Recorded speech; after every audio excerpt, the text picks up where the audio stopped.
നമസ്കാരം, news prime മലയാളത്തിലേക്ക് സ്വാഗതം. രാഹുൽ ഗാന്ധി ഇതാ ഉത്തർപ്രദേശിൽ വീണ്ടും ഒരു ബഹുജന റാലി നടത്തിക്കൊണ്ട് ജനങ്ങൾക്ക് മധ്യേ പ്രിയങ്ക ഗാന്ധിയെ നോക്കിക്കൊണ്ട് പറഞ്ഞ ഒരു കാര്യമുണ്ട്. അത് ഉത്തർപ്രദേശിൻ്റെ സമസ്ത മേഖലകളിലും ഒരു കൊടുങ്കാറ്റ് പോലെ അലയടിക്കുന്ന ഡയലോഗ് തന്നെയാണ്. വാരണാസിയിൽ നരേന്ദ്രമോദി 1.5 ലക്ഷം വോട്ടിനാണ് കഷ്ടിച്ച് കടന്നു കയറിയത്. അതും തുടക്കത്തിൽ ട്രയലായിരുന്ന, അതായത് പിന്നാക്കം പോയിരുന്ന നരേന്ദ്രമോദി പിന്നീട് ഏകദേശം 35% വോട്ടുകൾ എണ്ണിക്കഴിഞ്ഞപ്പോഴാണ് മുന്നിലേക്ക് എത്താൻ സാധിച്ചത്. രാഹുൽ ഗാന്ധി ഒരു കാര്യം കൃത്യമായി പറഞ്ഞു. തൻ്റെ സഹോദരി കൂടിയായ പ്രിയങ്ക ഗാന്ധി ആയിരുന്നു അവിടെ കോൺഗ്രസ് സ്ഥാനാർത്ഥിയെങ്കിൽ ഭാരതത്തിന് ഇന്ന് പ്രധാനമന്ത്രിയായി നരേന്ദ്രമോദി കാണില്ലായിരുന്നു. അദ്ദേഹത്തിന് കുറഞ്ഞപക്ഷം 2 ലക്ഷം വോട്ടുകൾക്കെങ്കിലും പ്രിയങ്ക ഗാന്ധിക്ക് പരാജയപ്പെടുത്താൻ കഴിയുമായിരുന്നു. വരാനിരിക്കുന്ന UP തെരഞ്ഞെടുപ്പിൽ സമാജ്വാദി പാർട്ടിയും കോൺഗ്രസും ശക്തമായി BJPയെ നേരിടും. ഇപ്പോൾ തന്നെ യോഗി പരുങ്ങലിലാണ്. തൻ്റെ മുഖ്യമന്ത്രി കസേര ഇളകുന്നു എന്ന് വളരെ വ്യക്തമായി കഴിഞ്ഞിരിക്കുന്നു. ഭാവിയുടെ പ്രധാനമന്ത്രി എന്നൊക്കെ കൊട്ടിഘോഷിച്ചെങ്കിലും യോഗിക്കിപ്പോൾ മുഖ്യമന്ത്രി സ്ഥാനത്ത് തന്നെ തുടരാൻ കഴിയുമോ എന്നുള്ള കാര്യത്തിൽ സംശയമുണ്ട്. കാരണം ഡബിൾ എഞ്ചിൻ തകർന്ന് തരിപ്പണമായിരിക്കുന്നു എന്നും യോഗിയുടെ ബുൾഡോസർ കട്ടപ്പുറത്ത് കയറി എന്നും ജനങ്ങൾക്ക് ബോധ്യപ്പെട്ട് കഴിഞ്ഞിരിക്കുന്നു. BJPയുടെ രീതിയിലുള്ള ഒരു ആധിപത്യവുമില്ല.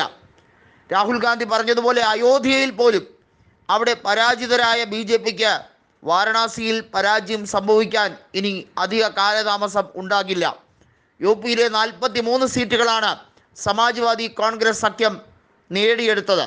BJPക്ക് ഉണ്ടായിരുന്ന സീറ്റുകളെല്ലാം തകർന്ന് തരിപ്പണമാവുകയും 33 സീറ്റുകളിലേക്ക് അവർ ഒതുങ്ങുകയും ചെയ്തു. ഓർക്കണം, 2014 BJPക്ക് ഉണ്ടായിരുന്നത് 71 സീറ്റുകളാണ്. അതായത് കൃത്യമായി പറഞ്ഞാൽ 38 സീറ്റുകളുടെ കുറവ് 2014 നിന്നും കൃത്യം 10 വർഷമായപ്പോൾ സംഭവിച്ചു കഴിഞ്ഞിരിക്കുന്നു.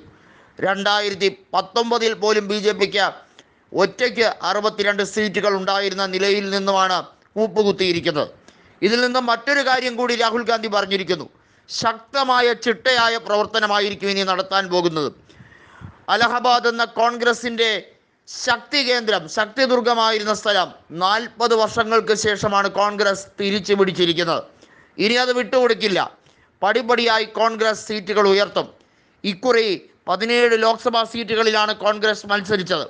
അതിൽ 6 ജയിച്ചുള്ളെങ്കിലും എല്ലായിടത്തും വാശിയേറിയ മത്സരം കാഴ്ചവെക്കാൻ കോൺഗ്രസ്സിന് കഴിഞ്ഞു. അതിലൊന്ന് തന്നെയാണ് വാരണാസി മണ്ഡലം. അതുമാത്രമല്ല, അമേഠിയിൽ സ്മൃതി ഇറാനി കടന്നു കയറിയ അമേഠിയിൽ കിഷോരിലാൽ ശർമ്മ 1,67,000 വോട്ടുകളുടെ ഭൂരിപക്ഷത്തോടു കൂടി അവരെ കെട്ടുകെട്ടിച്ചു. ഇത് മാത്രമല്ല, കോൺഗ്രസ് ഇനി മുന്നോട്ട് വയ്ക്കുന്ന പ്ലാൻ യോഗിയുടെ പതനം തന്നെയായിരിക്കും. അതിനുവേണ്ടി അഹോരാത്രം പണിയെടുക്കാൻ ആഹ്വാനം ചെയ്തിരിക്കുകയാണ് രാഹുൽ ഗാന്ധി. വീണ്ടും സംയുക്തമായിട്ടുള്ള റാലി താനും അഖിലേഷ് യാദവും ചേർന്നുകൊണ്ട് UPയുടെ സമസ്ത മേഖലകളിലും സംഘടിപ്പിക്കും എന്ന് ഉറപ്പ് പറഞ്ഞിരിക്കുകയാണ് രാഹുൽ ഗാന്ധി.